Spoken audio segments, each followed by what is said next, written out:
Dongeng orang tua dan setan.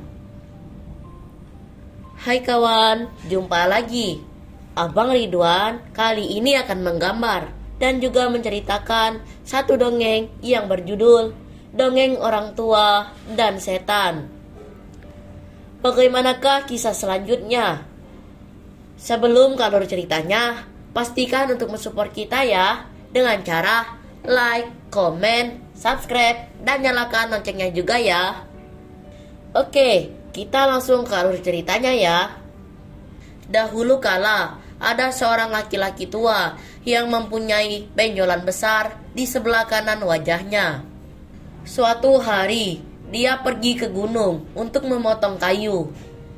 Ketika hujan mulai turun dan angin bertiup kencang, dia merasa tidak mungkin untuk pulang ke rumah. Dengan ketakutan, dia mengambil tempat perlindungan di dalam rongga sebuah pohon tua.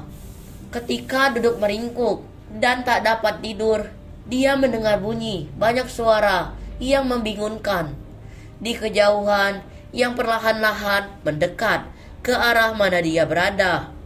Dia berkata kepada sendiri, "Aneh sekali, saya menyangka saya seorang diri saja di gunung ini, tetapi saya mendengar suara banyak orang di sini."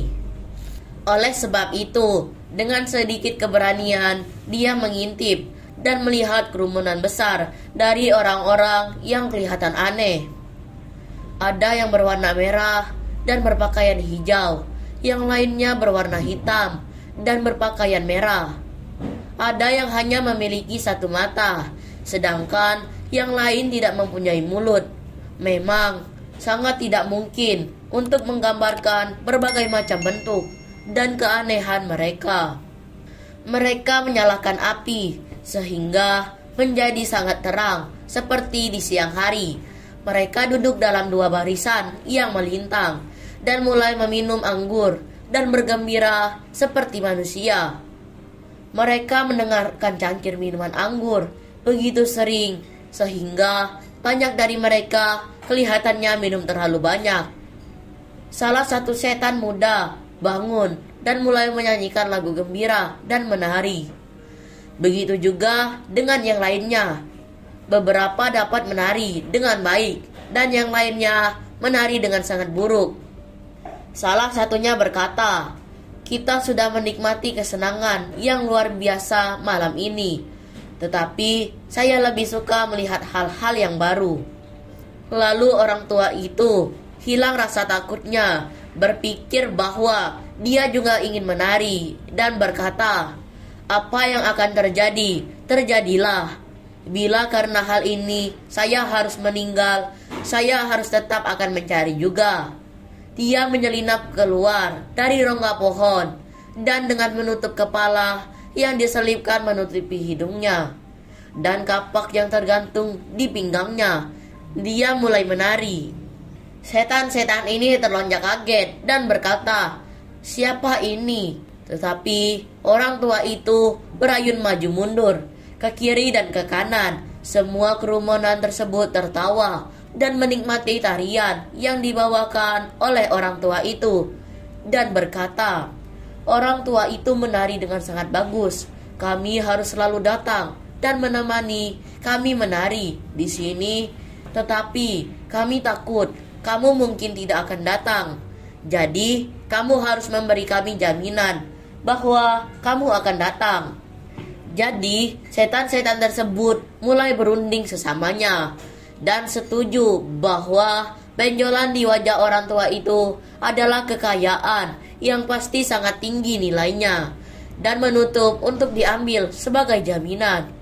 Orang tua itu membalas berkata, "Saya memiliki benjolan ini selama bertahun-tahun dan saya tidak memiliki alasan untuk berpisah dengan benjolan ini.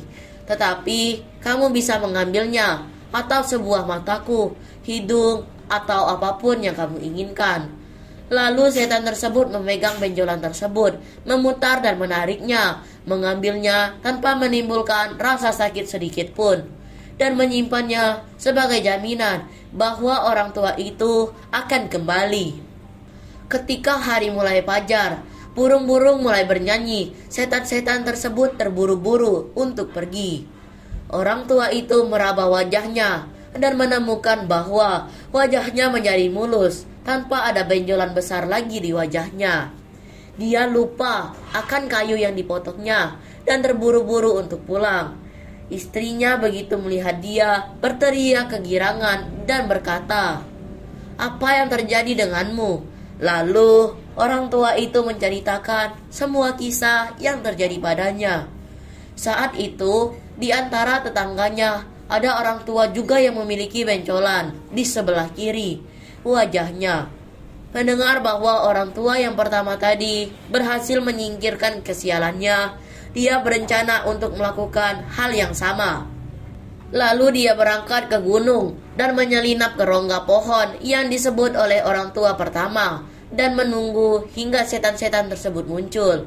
Dengan keyakinan penuh, setan-setan tersebut datang seperti yang dikatakan, dan mereka mulai duduk, meminum anggur dan bergembira seperti sebelumnya. Orang tua yang kedua ini ketakutan dan mulai gemetar, menyelinap keluar dari rongga pohon. Setan-setan tersebut menyambut kedatangannya dan berkata, "Orang tua ini telah datang, mari kita lihat dia menari." Tetapi orang tua yang satu ini sangat kaku dan menari tidak sebaik orang tua yang pertama. Sehingga setan-setan ini berteriak, "Tarian kamu sangat jelek dan bertambah buruk dan buruk. Kamu akan memberikan kamu kembali benjolan yang kami ambil sebagai jaminan." Saat itu, setan yang membawa benjolan tersebut menempelkan pada sisi wajah kanan si orang tua itu. Orang tua yang sial itu akhirnya pulang ke rumah dengan benjolan pada kedua sisi wajahnya. Jadi, pembelajaran yang dapat kita teladani dari dongeng orang tua dan setan ini adalah janganlah kita meniru apa yang dilakukan orang lain, karena belum tentu baik adanya. Serukan ceritanya. Makasih banyak ya kawan-kawan sudah menyimak cerita kita kali ini. Sampai jumpa di kisah dan cerita yang lainnya dalam video menggambar dan bercerita. Terima kasih ya. Bye-bye.